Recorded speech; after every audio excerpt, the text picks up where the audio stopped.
안녕하세요. 김병주입니다. 여러분은 갑자기 열이 나거나 전에 없던 통증이 느끼면 어떠신가요? 혹시나 이런 증상들이 큰 병의 징후는 아닌지 의심하게 되겠죠. 그리고 곧장 병원에 달려가 무슨 이상이 있는지 검사부터 받으실 겁니다. 내 몸에 나타난 사소한 징후를 통해 미리미리 건강을 지킬 수 있는 것이죠. 이처럼 우리는 살아가면서 크고 작은 징후들에 주의를 기울여야 합니다. 하나를 보면 열을 알 수 있다는 속담처럼 사소한 징후를 통해서 앞으로 일어날 수 있는 큰일을 예측할 수 있기 때문이죠.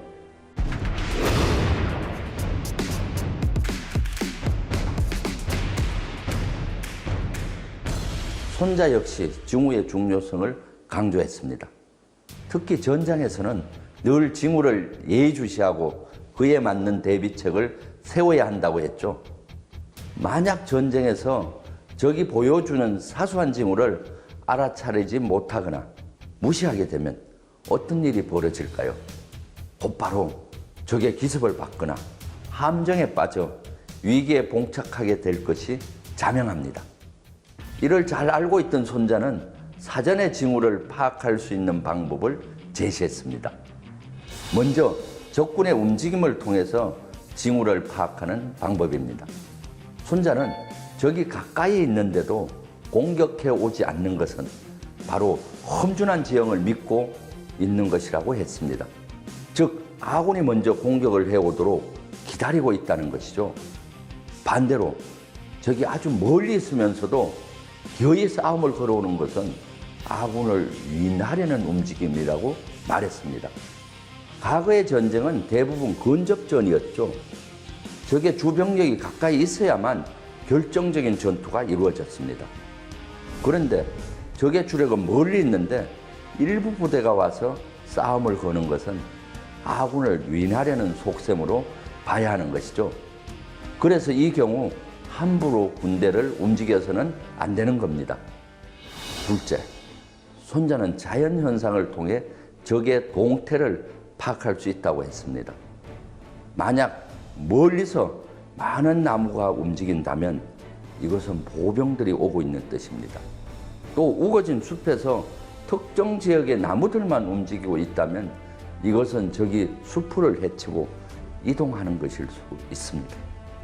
손자가 제시한 세 번째 징후는 바로 새와 동물의 움직임입니다. 적과 대치된 전장에서 새가 갑자기 날아오르면 그곳에 곧 복병이 있다는 뜻이고, 반면 새가 유유히 날아들고 모여드는 것은 그 부분에 적병력이 없다는 의미라 했습니다. 손자는 또 적군들의 태도를 보면 적의 상태를 알 수 있다고 했습니다. 적국의 병사가 물을 기르면서 허겁지겁 마시는 것은 오랫동안 목이 말랐다는 것이며, 뻔히 이길 상황인데도 진격하지 않는 것은 피로에 지쳤다는 뜻입니다. 이렇듯 당연한 듯 사소해 보이는 징후들이 전쟁에서는 승패를 가르는 중요한 요소가 될 수 있는 법이죠. 그런데 이때 손자가 또 하나 강조한 것이 있습니다. 바로 하나의 징후만 보고 섣불리 전략을 짤 게 아니라 여러 징후를 복합적으로 살피고 그에 따라 대응해야만 실수를 줄일 수 있다는 겁니다. 이처럼 징후를 살피는 것은 현대전에서도 굉장히 중요합니다. 세계에서 가장 강한 미군도 사전 징후 파악에 많은 노력을 투입하고 있죠. 미군은 상황마다 나타나는 징후들을 미리 뽑아서 징후 목록표를 만듭니다. 일종의 징후 체크리스트라고 할 수 있는데요. 이를 정보부대에 넘겨서 유심히 살펴보게 합니다. 그러면 해당 부대에서는 매일매일 수집된 징후를 체크하고 그 중에 의미 있는 정보를 추출한 다음 지휘관에 보고합니다. 이로써 지휘관은 적절한 지휘 결정과 조치를 할 수 있습니다.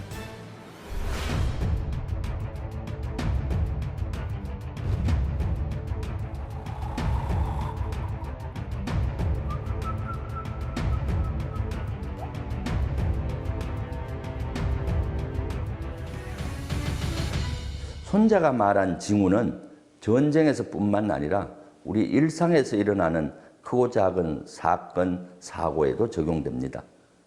혹시 하인리 법칙이라는 것을 들어보셨습니까?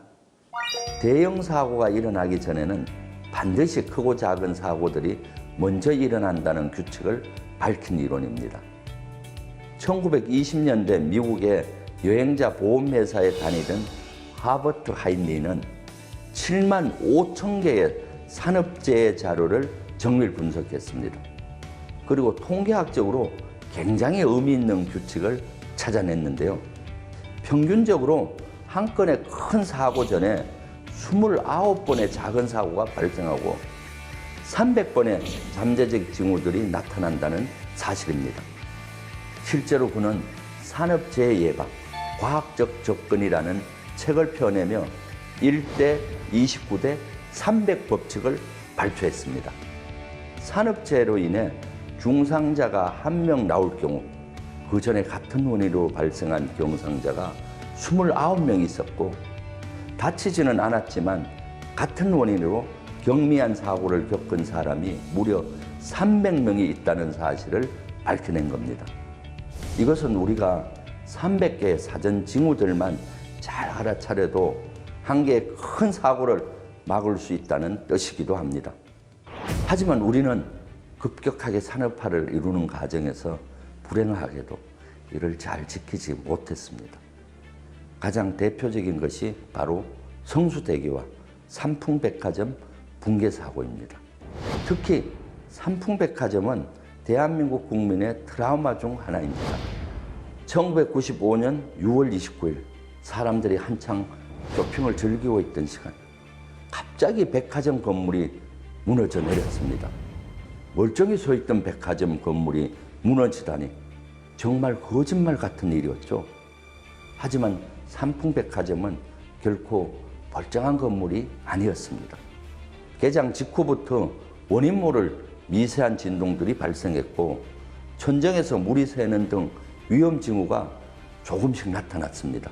실제로 2달 전부터 심상치 않은 징후가 나타나기 시작하자 백화점 측에서는 기본적으로 안전검사를 실시했고 그 결과 건물 붕괴의 위험성이 있다고 나왔습니다. 그런데도 왜 사고를 막지 못했던 걸까요? 검사 이후 당연히 건물을 폐쇄하고 정밀한 안전진단과 후속 대책을 세워야 했지만 백화점 경영진은 이를 무시했습니다. 사고 하루 전날에는 급기야 옥상 바닥이 기둥과 분리되면서 천천히 내려앉기 시작했는데도 아무런 조치도 취하지 않은 겁니다. 그리고 결국 사고 당일 아침 5층 식당과 전적에서 물이 쏟아지는가 하면 바닥이 주저앉으면서 식탁이 기울어지고 주방 조리대가 넘어졌습니다.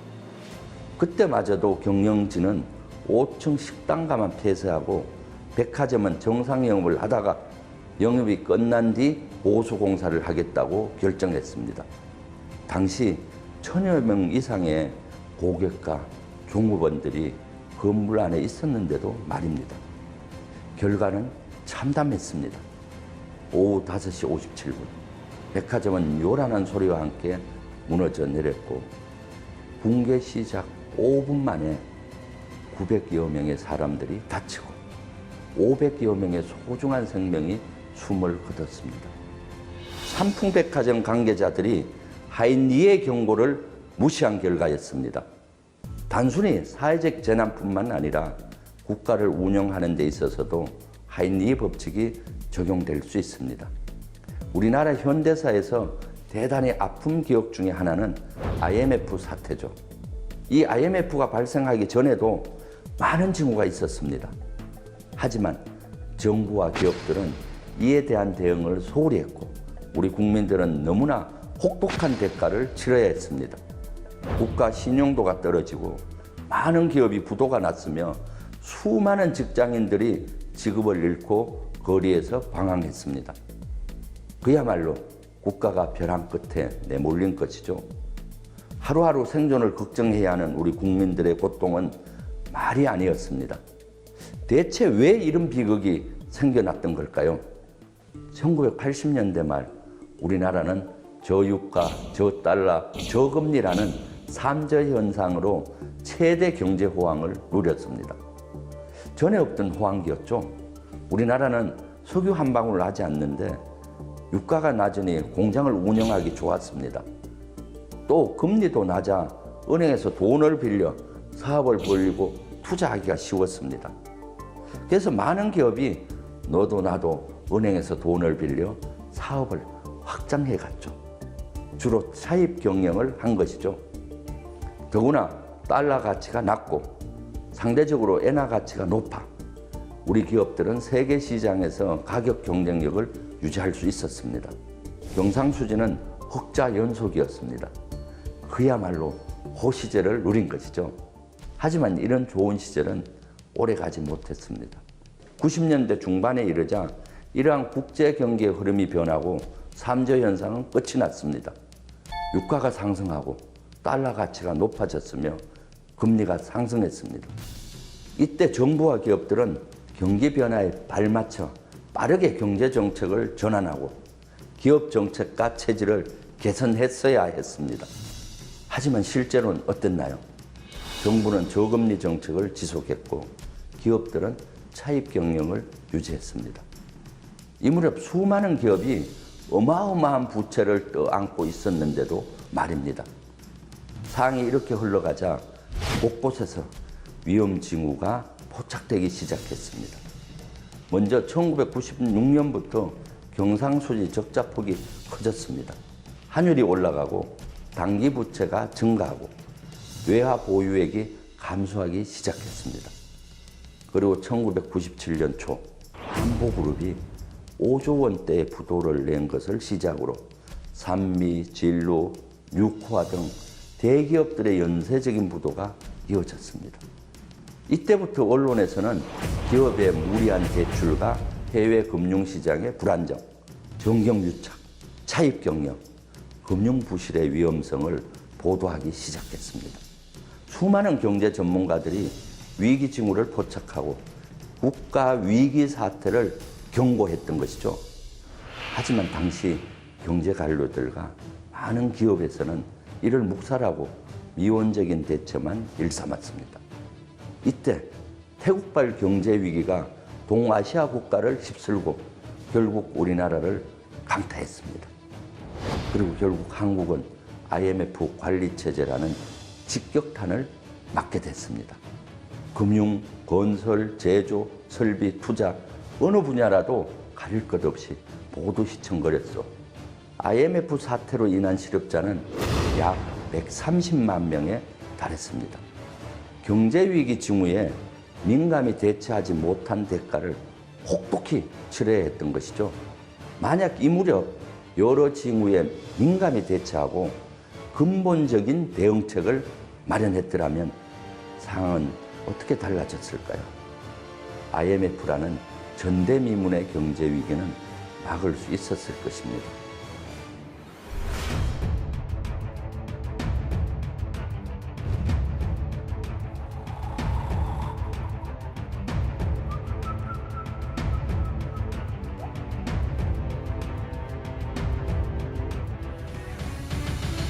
기업을 경영하는 데 있어서도 사전 징후를 포착하고 분석하는 일은 매우 중요한데요. 이번 코로나19 사태를 겪으면서 이런 징후의 중요성을 또 한 번 절감할 수 있었습니다. 코로나19는 단지 감염병의 공포만 가져온 것이 아니었습니다. 우리 일상을 크게 뒤흔들어 놓았죠. 서로 직접 만나지 않는 비대면 방식의 라이프 스타일이 빠르게 번져나가게 되었고 이를 통해 산업적으로 큰 변화가 일어났습니다. 식당 손님이 줄어든 대신 배달 음식을 시켜 먹는 사람이 급증한 것처럼 말입니다. 이처럼 코로나19로 인한 변화들은 기업 운용에 있어서 중요한 사전 징후로 작용했는데요. 국내에서도 이런 징후를 잘 포착해 매출 반등의 기회를 잘 살린 기업들이 있습니다. 바로 전동 킥보드와 전기 자전거 같은 1인용 이동수단을 대여하는 업체들입니다. 사실 코로나19 사태가 번져나갈 당시 사람들의 이동량이 줄면서 당연히 1인용 이동수단을 사용하는 사람마저 줄어들 것이라고 예상했습니다. 하지만 실제로는 어땠을까요? 지하철이나 버스 대신 오히려 1인용 이동수단을 이용하는 사람들이 늘어났습니다. 타인과의 접촉이 많지 않아 코로나19 감염의 위험이 적었기 때문이죠. 이런 소비자들의 동향을 일찌감치 파악한 업체들은 평소보다 1인용 이동수단을 더 많이 공급했습니다. 또 손잡이와 같은 사람 손이 닿는 곳에 대해 소독을 철저히 하는 전략을 펼쳤는데요. 이는 곧 매출 반등의 기회로 이어질 수 있었습니다. 코로나19가 가져온 변화의 징후들을 제대로 파악해 그에 맞게 대응한 것이 오히려 위기 극복의 기회가 되었던 것이죠.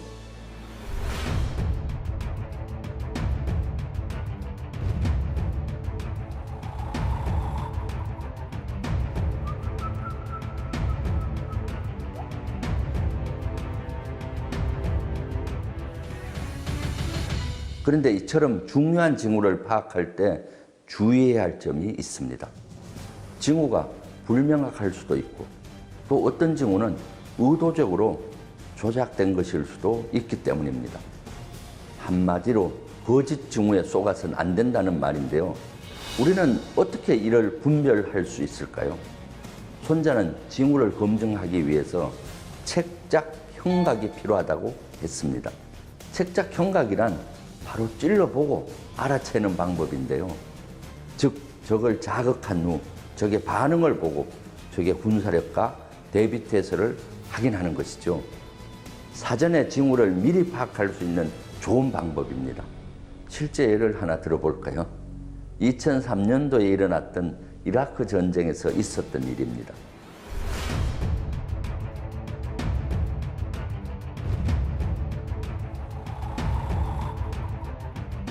미국은 9.11 테러 이후 테러 세력들이 대량 살상 무기를 사용하는 것에 대해 우려가 컸습니다. 당시 미국이 판단하기에 이라크 사담 후세인 정권은 대량 살상 무기를 개발하고 보유하고 있으며 테러 세력을 지원하고 있다고 믿고 있었습니다. 미국은 이것이 자국의 큰 위협 요소라고 생각하고 이를 제거하기 위해 전쟁을 결심합니다. 그리고 미군은 영국군과 합세 이라크를 공격하죠. 그런데 미군이 이라크의 수도인 바그다드를 포위했을 당시 계속 공격을 해야 할지 쉽게 판단할 수가 없었습니다. 이라크군의 전투 능력과 태세를 전혀 가늠할 수가 없었기 때문인데요. 당시 이라크군은 결사 항쟁한다, 인간띠를 만들어 방어하겠다는 방송만 내보내고 있는 상태였죠. 뿐만 아니라 미디어를 통해 시민들이 연일 미국을 규탄하는 시위를 벌이는 장면이 반복해서 흘러나왔습니다. 이것만 봐서는 이라크 군과 바그다드 시민 모두가 목숨을 걸고 이라크를 사수할 것만 같았습니다. 괜히 무작정 작전에 돌입했다간 많은 미군 사상자가 발생하고 바그다드에 죄 없는 민간인들이 피해를 입을 수 있기 때문에 더욱 망설여졌습니다. 대도시에서의 작전은 많은 민간인들이 있고 군인들은 건물 안에 숨어 있기 때문에 찾아내기 어려워 사실 어느 작전보다도 어렵습니다. 이때 미국은 하나의 묘책을 떠올렸습니다. 먼저 이라크군을 가볍게 공격해서 이라크군의 상태와 바그다드의 방어 상태를 직접 확인하는 것이었습니다. 우선 미군은 이라크군의 태세를 알아보기 위해 바그다드를 향한 소규모 탐색 작전을 실시합니다. 이는 이라크군의 반격을 끌어내 이라크 전력을 파악하기 위한 탐색 작전이면서 무력 시위의 성격이었습니다. 탐색 작전하는 미군 기갑 1개대의 안전을 위해 상공에는 전투기와 정찰기를 띄워서 지원하도록 했죠. 그런데 탐색 작전을 하는 동안 이라크군의 저항은 크지 않았습니다. 이라크군의 병력과 중화기들 역시 거의 보이지 않았습니다. 이를 본 미군은 이라크 바그다드의 준비 상태가 아주 허술하고 지휘체제가 많이 마비됐음을 확신했습니다.